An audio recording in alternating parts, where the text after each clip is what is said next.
मैं पिछले साल ऑक्सफोर्ड में था एक रिसर्च करने कुछ महीनों के लिए, और मैं मोदी जी के 10 साल को डॉक्यूमेंट कर रहा था कि मोदी जी ने 10 साल में क्या क्या किया है। किसी ने कहा कि 10 साल की बात को लिखने की क्या ज़रूरत है, वो तो सबको पता है अगर अच्छा काम हुआ है, लेकिन मैंने कहा लिखने की ज़रूरत है। हम ऐसे कम्युनिटी भूलते बहुत जल्दी हैं। आपको याद है 4 साल पहले कोरोना था, ऐसा लग रहा था कि अब तो गए, अब तो शायद जीवन रहेगा नहीं रहेगा। वो सब मास्क लगा घूम रहे थे, लेकिन सब भूल गए। वो 2 इंजेक्शन लगवाए मोदी जी ने, हम सब ठीक है बिल्कुल। मैंने वहाँ पे बहुत सारे कॉमिक्स स्टडी करे, मुझे रियलाइज़ करा कि पॉलिटिकल साइंस में बहुत सारे कॉमिक्स का यूसेज है। कार्ल मार्क्स पे कॉमिक्स है, चे गुवेरा पे कॉमिक्स है, 9/11 पे कॉमिक है, पैलेस्टीन पे कॉमिक है। तो मुझे लगा कि जो अभी 2 करोड़ नए वोटर हैं इस समय, शाजिया जी 97 करोड़ जो वोटर हैं उसमें से 2 करोड़ नए वोटर हैं, वो 18-19 साल के हैं। वो केवल 8-9 साल के रहे होंगे जब 2014 में नरेंद्र मोदी मुख्यमंत्री बने थे। 8-9 साल का बच्चा मतलब चौथी का बच्चा, 5वीं का बच्चा, उसका जीवन तो कॉमिक से गुजरा है, उसका जीवन तो कार्टून नेटवर्क से गुजरा है।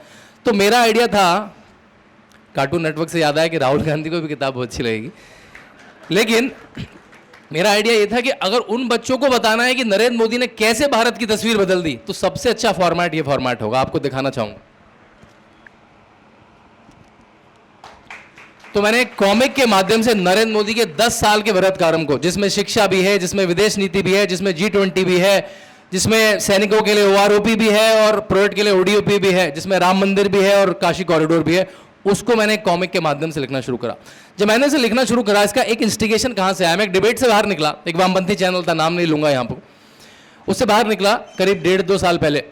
तो पत्रकार ने कहा, भाई तुम बहुत योगी योगी करते हो, बहुत मोदी मोदी करते हो, एक कारण बताओ, एक कारण बताओ कि तुम्हारे मोदीवा को, हमारे यहाँ पूरब में ऐसे बोलते हैं, तुम्हारे मोदीवा को वोट देगा क्यों। मैंने कहा भैया इन एसी कमरों से बाहर निकलो, मेरे साथ गांव में चलो, देहात में चलो, गली में चलो, मोहल्ले में चलो, मैं लोगों से पूछूंगा और बताऊंगा। वो तो नहीं चले, वो तो अपने एसी कमरों में बैठे रहे, बल्कि उस चैनल भी छोड़ दिया उन्होंने, अब यूट्यूब में वीडियो बना रहे हैं मोदी जी के खिलाफ। मैं सबसे पहले ललितपुर के गाँव में पहुंचा। ललितपुर एक पुअर डिस्ट्रिक्ट है, पुराना डिस्ट्रिक्ट, अब तो काफ़ी संपन्न हो रहा है उत्तर प्रदेश में। मैंने कहा यहाँ से शुरू करता हूँ। वहाँ पे एक महिला के घर गया, जो उसने मुझे बताना शुरू करा, रमावती नाम था उनका, उनकी परमिशन से मैंने उन्हीं का नाम कोट किया। उन्होंने जो बताना शुरू करा वो मैं 5 मिनट बताऊंगा, और वही मेरी किताब वहीं से शुरू होती है। उन्होंने कहा, जब मैं कभी कभी रात में मुझे बुरा सपना आता है, लगता है कि मेरे बच्चे भीग रहे होंगे, क्योंकि मेरा छप्पर का घर है, और उठती हूँ तो देखती हूँ मेरे सिर पे पक्की छत है और बच्चे पंखे के नीचे सुकून से सो रहे हैं। उनके चेहरे पर जो सुकून था ना, वो आप करोड़ों रुपये में नहीं खरीद सकते। वो फिर मुझे बाहर ले गई दीदी, वो मुझे बाहर ले गई और उन्होंने तख्ती दिखाई घर के बाहर और बोला, ये देखो ये मेरा नाम है। और घर के सारे परिवार के लोग खड़े थे, बड़ी शान से बोली, घर के जितने लोग हैं वो मेरे घर में रहते हैं। क्योंकि आपको पता है PM आवास में नरेंद्र मोदी ने जितने घर दिए हैं वो महिलाओं के नाम पे दिए हैं। और ऐसे कोई 3-4 घर नहीं है, 3-4 हज़ार घर नहीं है, 3-4 लाख घर नहीं है। कितने घर है? 4 करोड़ ऐसे घर लगे हुए हैं। और एक घर में 5 या 6 लोग हैं, तो कम से कम 25-30 करोड़ लोग जो छप्पर में रहते थे, नरेंद्र मोदी ने उनके घर में छत दे दी। लोग कहते हैं EVM हैक कर दी, EVM ऐसे हैक कर दी थी। लोगों के जब दिमाग में नरेंद्र मोदी घुस जाते हैं। ठीक है, अब उसको सुबह सुबह उठ के शौच पे जाना है। अब वो बताती कि मुझे सूरज उगने से पहले शौच जाना होता था, जिससे रोशनी से पहले चली जाऊँ मैं। मुझे झाड़ी पे जाना है, खेतों के पीछे जाना है, लोगों से बचते हुए जाना है, कोई मुझे देख ना ले, सांप ना आ जाए, बिच्छू ना आ जाए। अब वो सुबह उठती है, जब उसका मन आता है उठती है, इज्जत घर में जाती है, सम्मान घर में जाती है। और कितने घरों में टॉयलेट बने?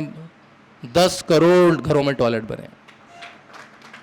देखिए, छोटा बदलाव नहीं है, छोटे बदलाव में लोग वोट नहीं देते हैं, छोटे बदलाव में लोग वोट नहीं देते हैं। 10 करोड़ घरों में है, और एक घर में 5 से 6 लोग भी मान लूं तो कम से कम 50 से 60 करोड़ लोगों के घर में बदलाव आया। अब उसको हाथ धोने, नहाना है। जब उसने नल खोला तो वो एक जादू की तरह नल खोल बंद कर रही थी। आपको लगेगा कि नल में इतना क्या बड़ी बात है, नल तो हमारे सबके घर में नल होता ही है, लेकिन उसके घर में नल नहीं था। उसने बोला कि जब मैं नल खोलती हूँ तो ऐसा लगता है किसी ने मेरे सिर से 30 लीटर की गठरी उठा ली है। देखिए, एक एक्सपेरिमेंट करिएगा, अगर चोट लगेगी तो मैं जिम्मेदार नहीं हूँ। अपने घर में जाइएगा, बाल्टी लीजिएगा, 10-15 लीटर की बाल्टी होती है, सिर पर रख के अपने ड्राइंग रूम में चलिएगा, नानी याद आ जाएगी। भारत की करोड़ों महिलाएं 10 साल से, जब तक नरेंद्र मोदी नहीं आ रहे थे, 20-20, 30-30 लीटर मीलों से लेकर आती थी। नरेंद्र मोदी ने उनके सिर से वो पानी हटा दिया और घर पे नाली पानी ले आए।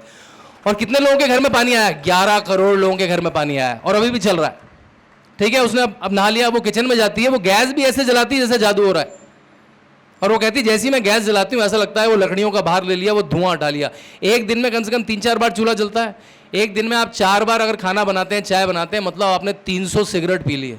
डॉक्टर होंगे यहाँ पे बता देंगे, अगर आप इतना धुआं स्मोक करोगे, 30-35 उम्र में जितनी फेफड़ों की बीमारियां सब उसको हो चुकी है।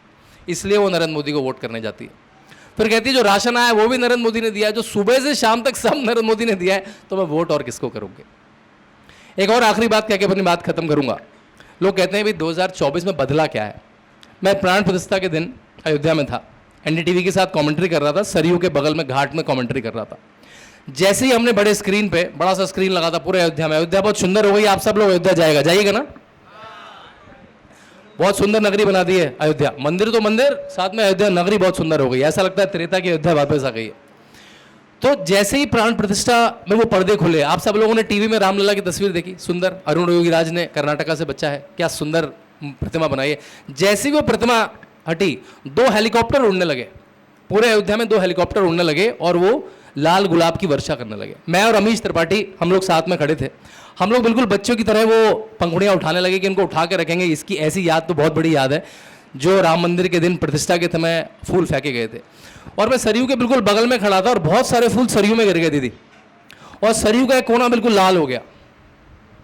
मुझे एकदम से याद आया कि सरयू एक बार पहले भी लाल हुई थी, सरयू 1990 में भी लाल हुई थी, लेकिन वो राम भक्तों के खून से लाल हुई थी जब मुलायम सिंह यादव ने गोली चला दी थी। आज सरयू फिर लाल हुई है, लेकिन आज सरयू इसलिए लाल हुई है क्योंकि राम भक्तों पे गुलाब की पंखुड़ियां फेंकी गई। ये नरेंद्र मोदी ने बदला है, ये योगी आदित्यनाथ ने बदला है।